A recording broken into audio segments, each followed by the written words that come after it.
हज़रत अली रज़ी अल्लाह ताला अन्हु की 10 अहम बातें जिसे हर कोई नहीं सुन सकता। किसी के मुंह पर उसकी बेइज्जती करना उसे कत्ल करने के बराबर है।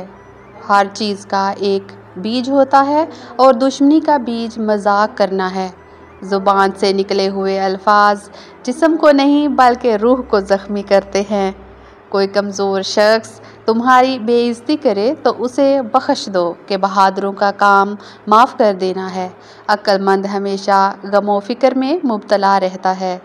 खुशी इंसान को इतना नहीं सिखाती जितना गम सिखाते हैं।